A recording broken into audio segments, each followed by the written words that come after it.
नमस्कार. ब्रेक नंतर बुलेटिन मध्ये पुन्हा एकदा स्वागत. एक मोठी बातमी. आठवड्याच्या पहिल्याच दिवशी पावसाने मुंबईकरांना झोडपून काढलंय. मुसळधार पावसामुळे मुंबईमधल्या शाळांना सुट्टी जाहीर करण्यात आली आहे. मुंबई उपनगरचे पालकमंत्री आशिष शेलार यांनी महानगरपालिका आयुक्तांना या संदर्भातले निर्देश दिले. सकाळच्या सत्रामध्ये आलेल्या विद्यार्थ्यांना सुखरूप घरी सोडा असे आदेश आता देण्यात आलेले आहेत.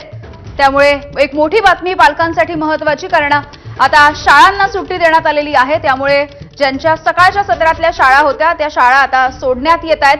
त्यामुळे पालकांसाठी महत्त्वाची बातमी आहे. मुलांना लवकर सोडलं जाणार आहे. एकंदरीतच मुंबईतल्या या सगळ्या पावसाच्या पार्श्वभूमीवरती मुंबई उपनगरचे पालकमंत्री आशिष शेलार यांनी महानगरपालिका आयुक्तांना शाळांच्या संदर्भातले हे आदेश दिलेले आहेत.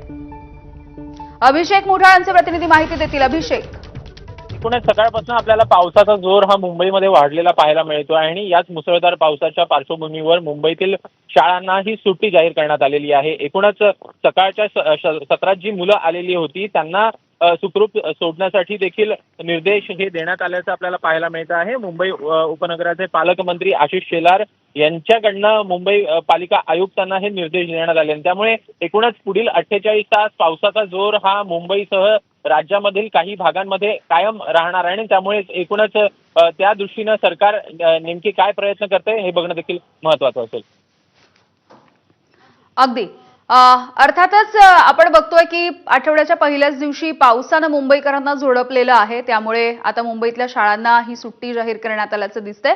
मुंबई उपनगरचे पालकमंत्री आशिष शेलार यांनी महानगरपालिका आयुक्तांना अशा पद्धतीचे निर्देश दिलेले आहेत.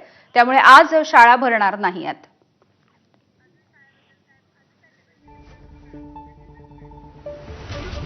तर अभिषेक, आपण बघतोय की आता जर आपण सायनमधली दृश्य बघत होतो, गुडघाभर पाणी साचलेलं होतं. आसपासच्या शाळा सोडून देण्यात आलेल्या होत्या. विद्यार्थी घरी जात होते.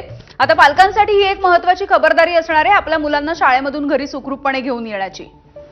की सकाळचा जर का वेळ पाहायचा तर तेव्हा पावसाचा जोर जो आहे तो आपल्याला वाढलेला पाहायला मिळालेला नव्हता. मात्र एकूणच 9 नंतर आपल्याला सकाळी 9 नंतर मोठ्या प्रमाणात पावसाचा जोर जो आहे तो देखील वाढलेला पाहायला मिळतो आणि त्यामुळे कुठेतरी शाळांना देखील या संदर्भातले निर्देश जे आहेत ते देण्यात येतील की जे विद्यार्थी शाळेमध्ये आता आपल्याला आलेले पाहायला मिळत आहेत ते घरी कसे काय सुखरूप पोहोचतील या संदर्भात देखील निर्देश जे आहेत ते मुंबई महापालिका आयुक्त हे शाळांना देखील आपल्याला देताना पाहायला मिळतील.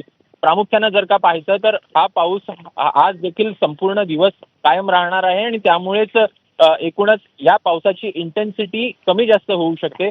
पाऊस पूर्ण दिवस राहणार आहे आणि त्यामुळेच जे विद्यार्थी आहेत, पूर्ण शाळा आहेत, त्यांना आजसाठी आपल्याला सुट्टी देण्यात आल्याचं हे सध्याला पाहायला मिळत आहे. अगदी धन्यवाद अभिषेक माहितीसाठी. तर मुंबईमधल्या शाळांना आता सुट्टी जाहीर करण्यात आलेली आहे. अनेक शाळा सध्या सोडून देण्यात आलेल्या आहेत कारण ठिकठिकाणी पाणी भरायला सुरुवात झाली आहे आणि मुंबईमध्ये पुढचे काही तास सुद्धा महत्त्वाचे आहेत कारण मुंबईला आता पावसाचा अलर्ट जारी करण्यात आलेला आहे. सध्या महानगरपालिका प्रशासन असेल, पोलीस असेल, ते सुद्धा सतर्क झालेले आहेत. या सगळ्या पार्श्वभूमीवरती आता मुंबईतल्या शाळांना सुट्टी जाहीर करण्यात आली. मुंबईमध्ये पावसाचा जोर कायम आहे. अनेक ठिकाणी रस्ते वाहतुकीवरती परिणाम झालेला दिसतोय. आपण पाहतो आहोत तिन्ही मार्गावरची लोकल वाहतूक ही मंदावली आहे. मध्य रेल्वे पश्चिम आणि हार्बर मार्गावरची सेवा सध्या 15 ते 20 मिनिटं उशिरानं सुरू आहे.